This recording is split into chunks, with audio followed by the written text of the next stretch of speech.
bueno, pues Pablo Gea está con nosotros. Pablo, muy buenas, bienvenido. ¿Qué hay, Antonio? Hacía ya tiempo que no le teníamos aquí en nuestro plató, en esta su casa, así que doblemente bienvenido. Por cierto, a nivel nacional y a nivel internacional, parece que vamos a tener un verano un tanto convulso, tanto en lo político como en lo bélico, ¿no?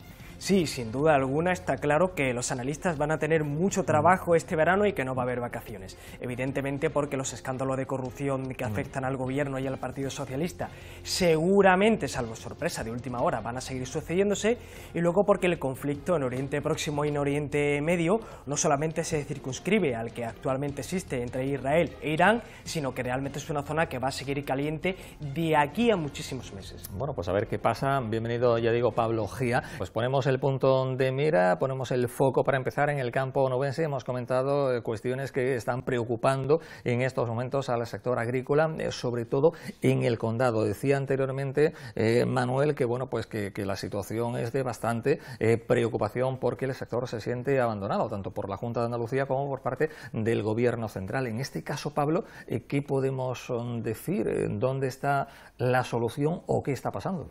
Bueno, en cualquier caso, te felicito, Antonio, porque creo que lo principal es traer aquí como contertulios a personas representantes como los compañeros del sector, para que sean ellos con su propia voz los que puedan alumbrar ese problema más allá de lo que digan los políticos y lo que digan los analistas. Dicho lo cual, creo que el principal problema que hay aquí es un tema de voluntad de cumplimiento político, porque si se trata de un acuerdo que ya estaba firmado, estaba rubricado o estaba, digamos, en los contornos hechos hace prácticamente un par de años, es absolutamente incomprensible que por un tema de falta de coordinación y de voluntad política entre ambas administraciones competentes, pues al final resulte que, como bien ha comentado él, aquí haya cobrado hasta el apuntador, pero los agricultores no hayan recibido ese dinero. Y ya no solamente eso, sino que al fin y al cabo lo vemos con lo del tema de la presa de Alcolea, del túnel de Sal Silvestre y el tema de los agricultores. Todo el problema es lo mismo, que al fin y al cabo, se cuente o no se cuente con los grupos implicados, al final todo depende de una decisión de ejecución política y de coordinación entre dos administraciones, el Gobierno central y la Junta de Andalucía. Y es precisamente toda esa burocratización y toda esa falta, pienso yo, de voluntad política por parte de esos actores lo que impide que eso se materialice y que actualmente estemos en esta situación. Y es lo que sucede aquí en Huelva con el tema de las infraestructuras, es la historia de nunca acabar, estamos todos los años igual, y ahora van a salir a protestar y me parece que se les tiene que apoyar, y en cualquier caso yo diría, ampárense los partidos políticos que les vayan a apoyar, es decir, da igual que sea el PP, que sea el PSOE, que sea Vox, cualquier fuerza política que tenga una mayoría y tenga una fuerza para poder hacer ejecutivos esos acuerdos, es en definitiva de la que hay que tirar para que eso sea una realidad. ¿Pablo? Yo creo que aquí además hay otro problema de fondo al margen de los que se acaban de apuntar, y es el hecho de la escasa sensibilidad y conocimiento de determinados actores políticos con respecto al mundo del campo, es decir, una especie de hostilidad y de ignorancia secular que piensa que es un sector hostil a esos intereses y por lo tanto, no digo yo que se saboteen los acuerdos, pero que desde luego a la hora de ordenar las prioridades políticas en la agenda, pues no esté arriba. Y luego además, lo acabáis de comentar vosotros, es que Huelva es una provincia rica, y Huelva no solamente es una provincia turística, es una provincia agrícola, es una provincia agraria, con lo cual es totalmente increíble e inconcebible que a los agricultores se los trate como a delincuentes, lo comentaba él hace nada, y es verdad, cuando realmente son quienes imponen esas sanciones los responsables de que no exista un instrumento legal que reglamente de manera adecuada eso. Es decir, gente que tiene que sobrevivir y gente que en definitiva lo que va a hacer es abastecer un mercado, se les sanciona y se le trata como auténticos delincuentes simple y llanamente porque no existe ese instrumento. Es decir, eso es matar una mosca a cañonazos, porque el responsable de esos incumplimientos es quien no crea el instrumento. ¿Y por qué ese instrumento, si ya estaba acordado, no está ahora mismo en vigor? ¿Es que quizá a alguno de esos actores políticos le interese que no esté en vigor nunca para poder sacar algún rédito en un momento dado? Es lo que para mí, como observador externo, me parece algo que es que no le encuentro yo ningún tipo de explicación. Pero en cualquier caso, y lo que sí que es cierto, que seguir tratando a los agricultores como delincuentes no va a ser la solución, porque lo que va a hacer es enconar mucho más el debate y hacer que al menos una de las partes deje de estar por la labor de llegar a ningún tipo de acuerdo, porque dirá, ¿para qué voy a llegar yo a un acuerdo si luego después es papel mojado? Claro. Sí. Pablo, ¿y esto de qué forma se puede solucionar? Porque, claro, es entendible que, claro, si se está cobrando una prestación agrícola, pues a lo mejor esa persona pues decida quedarse en casa cobrando esa prestación antes que ir al campo o al almacén, ¿no? Voy a decir algo que sé ya de antemano que es impopular, pero es que como no lo diga, sería insincero. El tema de ese tipo de prestaciones hay que regularlo adecuadamente. Esa es la realidad. Hay mucha gente que precisamente, como tú bien acabas de apuntar, ante la tesitura de tener que trabajar o de estar cobrando una prestación, se queda cobrando una prestación. Pero eso es solamente una parte del problema. Pepe acaba de decir una cosa que tiene más razón con Santo, y es que el problema de mano de obra, o de contratación de mano de obra, por mejor decir, es un problema generalizado. No solamente se da en el campo, se da en muchos otros sectores. ¿Y qué solución habría que darle a eso? Una política de contratación muchísimo más flexible y adaptable. Es que además tengamos en cuenta que las condiciones tanto económicas como de vida que hay cada vez son peores. La gente joven, sobre todo la gente, los obreros manuales, la gente no cualificada, se va fuera, prefiere irse fuera, no considera que aquí pueda prosperar, con lo cual al final tienes que tirar de la contratación en origen precisamente porque no encuentra gente aquí. No encuentra gente aquí porque esa gente no piensa que aquí pueda prosperar. Cuando tú haces una llamada para que esa gente de aquí vaya a trabajar, no lo vas a encontrar porque esa gente o está fuera o prefiere dedicarse a otros menesteres. Entonces, muchas veces con ese tipo de política lo que se incurre es en una demagogia brutal, porque no atiende a los adecuados condicionamientos del mercado laboral, sino a una cuestión partidista y fundamentalmente electoral. Y luego además había otra cosa que se comentaba aquí, que lo ha dicho el otro contertulio, que otra cuestión absolutamente inexplicable es el tema de la duplicidad competencial. Es decir, ¿habrá algo más absurdo que para poner en marcha un acuerdo o una política o una medida, tú como un implicado en la cuestión no sepas realmente a qué administración tienes que acudir? Que si vas a la central y la central le pasa la pelota a la autonómica, que si la autonómica se lo pasa a la central, que sea tal o cual órgano, es una auténtica locura. Toda esa burocratización a lo que da lugar es a duplicidades y a ineficiencia y a ineficacia. Con lo cual, ¿cómo va a aplicarse una política de contratación sana y de regularización del tema del acceso a las prestaciones si no tienes una administración que sea competente para ello? ¿Qué es lo que pasa con lo del tema de las prestaciones? A ver quién es el guapo que le pone coto a eso. A ver quién es el político que tiene que ganar unas elecciones y dice, señores, se acabó un poquito la barra libre. Eso es un problema, pero hasta que no se llegue un momento en el que uno diga, voy a tomar esa decisión, pues el problema va a seguir siendo el mismo. Claro, porque el dato lo aportaba, entre otras cosas, Manuel, se demandaban cuántos trabajadores y se presentaron 100. 10.000, 11.000 y se presentaron 100. Sí, Pablo. Sí, vamos, yo poco más tengo que añadir, nada más que felicitar ese tipo de iniciativas porque es ahí donde hay que hacerlas. Porque parece una tontería que la gente no conoce, pero los lobbies tienen una influencia desbordante sobre los partidos políticos, sobre los burócratas, sobre quien realmente toma las decisiones. Con lo cual, si tú no te sacas ese conejito de la chistera para poder combatir el que se saque el otro, al fin y al cabo, cuando se toman decisiones, no se toman decisiones a tu favor. Y esto, como digo, otra cosa impopular, pero es la realidad. El lobby medioambientalista es extremadamente peligroso para el campo, es mortal para el campo. Hay que decirlo. No quiere decir que todos los ecologistas sean malas personas, ni muchísimo menos. Pero muchos de los líderes de esas plataformas son gente que no conoce el campo, son gente que es hostil al campo por ideología, pero no por conocimiento, y son gente que tiene mucho dinero y mucha financiación, que va a los parlamentos donde se toman las decisiones y hace campaña en contra de lo que en este caso es un producto autóctono. Entonces lo que hace es que pone palos en la rueda para que se desbloqueen acuerdos, para que se tomen iniciativas. Sí. Y eso, claro, es importante que los interesados vayan allí, combatan a esos lobbies y, en definitiva, le den el impacto mediático. Perdón, y una cosa que te añado, viven en la castellana o parecido a la castellana y quieren ir a los pueblos los fines de semana y mantener el entorno de los pueblos, ellos viviendo en la castellana, y que los agricultores y los ganaderos que viven en ese entorno se lo mantengan para que ellos los fines de semana sean ecologistas de fin de semana. Ese es el mensaje. O sea, que Totalmente. Ecologistas de diseño, ¿no? Sí, que por cierto, en esos lobbies no será que hay también intereses económicos de otros países, Claro. intereses agrícolas. Claro, sin duda alguna. O sea, démonos cuenta de que uno de los países que más problemas ha puesto a España en Bruselas es Francia. y en menor medida Italia.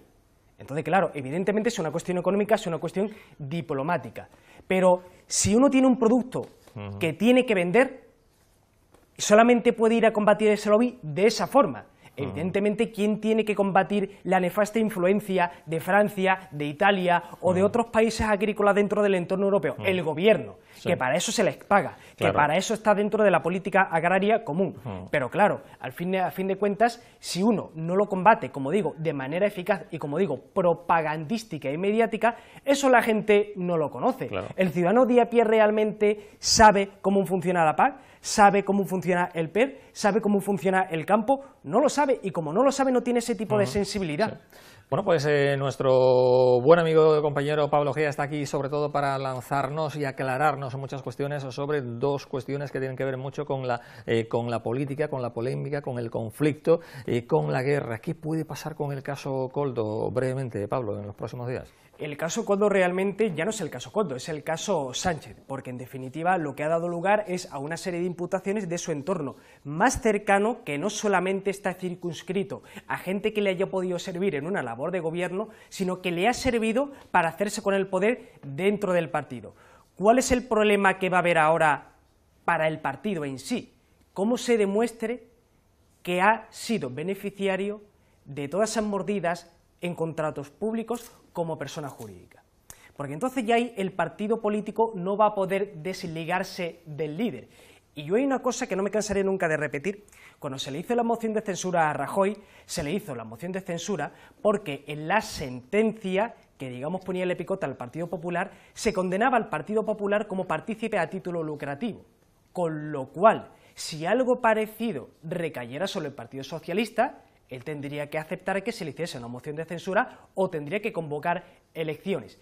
¿Cuándo realmente creo que el caso Koldo va a empezar a dar unos coletazos que pongan en la picota realmente a Pedro Sánchez? Cuando salga algo que implique al Partido Socialista como tal. Porque siempre que eso implique a una persona individual, a una serie de grupos individuales, el partido puede eliminar a esos grupos, puede eliminar a esa gente, puede echarlos y decir, bueno, nos regeneramos, ¿no? Pero como afecta al propio partido, eso va a ser un problema, porque va a obligar a sus compañeros de viaje a tener que tomar la decisión de si apoyarle o no apoyarle. Y como decían romper con él, no va a poder armar una mayoría. Por eso se va a ver obligado a convocar elecciones. Sí. Aún así... Convocar elecciones, porque también se está barajando la posibilidad de que Pedro Sánchez cediese el testigo a algún... se baraja el nombre de María Jesús Montero, Salvador Illa, incluso Félix Bolaños. Esto... ¿Alguien se cree realmente que Pedro Sánchez, después de todo lo que ha hecho, le va a hacer el testigo a alguien? Yo creo que no. Yo creo que este hombre va a tratar todo lo posible de aguantar hasta el final. Ahora, aquí hay un cálculo político. Teniendo en cuenta que el caso Koldo va a seguir sacando cosas que van a desgastar al PSOE y van a desgastar a Pedro Sánchez, ¿cuándo le interesaría convocar elecciones realmente? ¿Ahora que más o menos puede estabilizar la situación? ¿O dentro de 2 años, cuando seguramente la situación sea mucho peor y él personalmente se haya visto salpicado? Entonces, yo creo que Pedro Sánchez va a aguantar. La gran pregunta es, ¿va a aguantar hasta que convoque elecciones ahora? ¿O va a aguantar hasta que convoque elecciones en 2027, que es cuando toca? Pero yo no creo que Pedro Sánchez vaya a hacer el testigo a nadie, porque sería ir en contra de su propio relato, sería aceptar que él está peringado y que todo el relato que ha ido montando contra la oposición es totalmente falso. El PSOE, de hecho, ni siquiera podría permitirse que Pedro Sánchez dimitiera. Claro, qué llamativo es que se grabasen unos a otros, Koldo, José Luis Ábalos, no sabemos si Santos Cerdán también grababa. Qué curioso, ¿no? Está claro que era una relación de máxima confianza, ¿no? Se grababan evidentemente porque sabían, primero, que lo que estaban haciendo era completamente ilegal, que eso el día de mañana podía salir y que más le valía tener algo, digamos, en la caja fuerte por si hubiera que sacarlo. No obstante, otra cosa que a mí me parece increíble, aunque le pudiera ayudar una explicación, es el hecho de que tienen audios y conversaciones de WhatsApp. Es decir, si estás tratando ese tipo de cosas, uno lo trata verbalmente, pero no lo deja en una aplicación. Creo que en el fondo es que se sentían tan sumamente invulnerables, tan protegidos por el poder, que jamás pensaron que el día de mañana esto podía salir a la luz. Y si salía, ahí estaban las grabaciones. ¿Y Pedro Sánchez conocía todo esto o no? Yo creo que sí. A ver, si resulta atractivo decir que Pedro Sánchez también trincó, que Pedro Sánchez fue beneficiario, Yo no lo sé. Yo lo que creo que lo suyo fue culpa invigilando. Es decir, que él debía de tener conocimiento cercano o lejano de lo que sucedía, pero que mientras estos colaboradores siguieran siendo gente útil, no les iba a cortar la cabeza. Porque claro, en los papeles de la UCO, en el informe de la UCO, aparece que esta trama se inicia en el año 2015, es decir, prácticamente cuando Pedro Sánchez se hace con la Secretaría General, con lo cual, esto empezó desde el mismo momento en el que Sánchez se hace con el poder en el PSOE y antes de ser él presidente del gobierno. Yo creo que es totalmente inconcebible que él no tuviese conocimiento de nada. No sabía eso, no sabía lo de su mujer, no sabía lo de su hermano. Bueno, pues creo ahí que no es creíble. estamos viendo a la señora Ábalos bastante desmejorado, ha perdido unos cuantos kilos en los últimos tiempos, en los últimos meses, y ya finalmente, Pablo, ¿qué puede pasar con el conflicto entre Estados Unidos e Irán? La cosa parece que se pone fea, ¿no? La cosa está fea de por sí porque démonos cuenta de que Israel ni Estados Unidos pueden permitir que Irán tenga su arma nuclear. No pueden permitirlo porque el objetivo que ha tenido siempre Irán ha sido atacar a Occidente y atacar concretamente los intereses de Israel y de Estados Unidos dentro de ese mismo panorama. No se nos olvide que la dictadura de los ayatolás, aparte de apalear a las mujeres que no llevan bien puesto el velo, ha financiado a grupos como Hezbollah en el Líbano, como Hamas en Gaza y en Palestina, y las milicias chiíes en Irak. Con lo cual, y hasta hace muy poco tenía su satélite, que era Bashar al-Assad, allí en Siria, un dictador que utilizó armas químicas para gasear a poblaciones civiles. Con lo cual, ¿qué es lo que pasa aquí? Estados Unidos ahora mismo debe de ver si le sujeta la correa a Israel una vez que ha destruido el programa nuclear de Irán, o se la suelta para que finalmente acabe con la dictadura de los ayatolás. Yo, si fuese ellos, particularmente, iría hasta el final, porque si se sigue manteniendo los ayatolás en el poder, dentro de 10 años, el riesgo va a seguir existiendo. Pueden volver a enriquecer a uranio y pueden volver a reactivar ese programa nuclear. Lo que hay que ver ahora mismo es si a Donald Trump le interesa pacificar la zona o dejar que Israel acabe completamente con Irán. Bueno, pues a ver qué pasa. Pablo Gea, por cierto, ya finalmente será noticia el próximo 10 de julio porque presentas tu nuevo libro en Huelva, ¿no? Así es, Antonio, El Estado del FIRE.